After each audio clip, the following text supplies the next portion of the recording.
The Man in the Window by Bryan Renaud. The Taylor's home was a split level on a quiet street, and Laura spent most of her time downstairs. The main area consisted of the family room with a large box TV and the seating area, with one side offering a hallway to her bedroom and the laundry room, and the other consisting almost entirely of glass windows.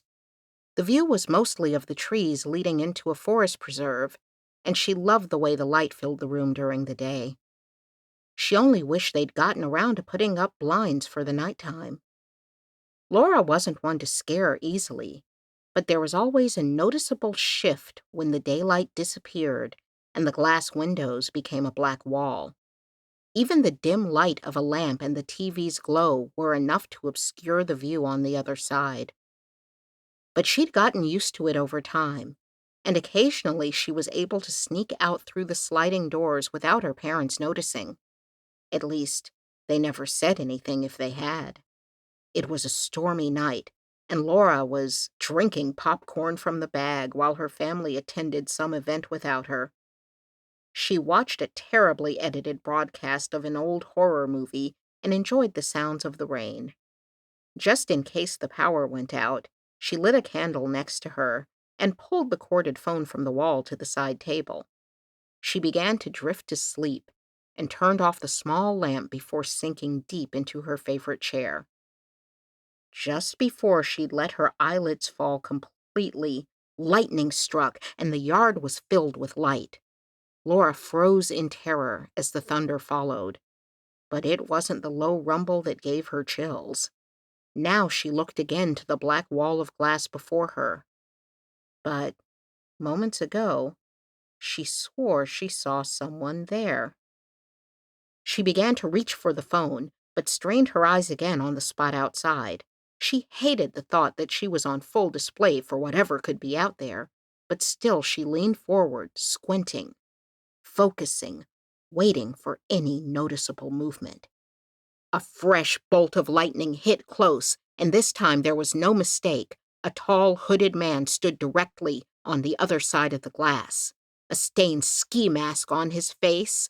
In his hands, he held a long, dirty butcher knife. Laura screamed and dove under the blanket. She knew the doors were locked, but was he going to break in? Staying covered, she reached outside of the covers for the phone and dialed 911.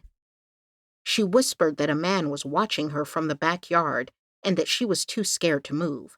The dispatcher sent a car immediately and said the best thing to do was stay where she was. After a few moments, the woman on the line asked Laura if she could check if the man was still there. She didn't want to leave the safety of the blanket, but the dispatcher promised the police were close and she needed to give them an update. Crying, Laura lowered the blanket once again. She had to wait for lightning to strike, she whispered. They sat, each listening to the other's shallow breaths as they waited on the storm. Maybe it was just a prank, the dispatcher suggested. Was there a neighbor kid nearby?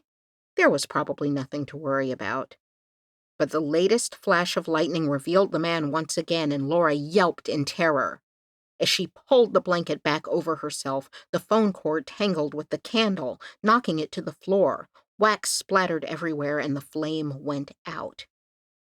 She remembered the remote cradled next to her in the chair, and suddenly slid her hand outside of the blanket, pressing the power button. The television fell silent, and the room was pitch black. Now they were on even ground.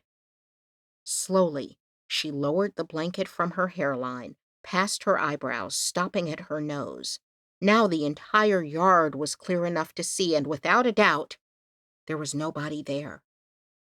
As she noticed the first flicker of red and blue lights on the leaves, she felt a tinge of embarrassment. Had she fallen asleep? Had there been a man outside at all?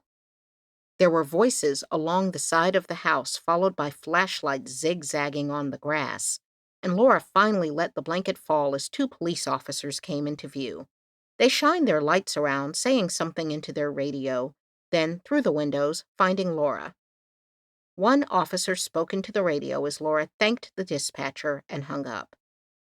But Before she could stand, lightning filled the skies once again, illuminating both the officer's terrified face and the man's horrifying reflection in the glass from where he stood directly behind her chair. The officer's patrol car peeled out of the driveway as they rounded the corner at the front of the house. The man had gotten away, at least for now. Laura remained in her favorite chair, under her blanket, a long, deep gash across her throat. The Man in the Window by Bryan Renaud. The Taylor's home was a split level on a quiet street, and Laura spent most of her time downstairs. The main area consisted of the family room with a large box TV and the seating area, with one side offering a hallway to her bedroom and the laundry room, and the other consisting almost entirely of glass windows. The view was mostly of the trees leading into a forest preserve, and she loved the way the light filled the room during the day. She only wished they'd gotten around to putting up blinds for the nighttime. Laura wasn't one to scare easily, but there was always a noticeable shift when the daylight disappeared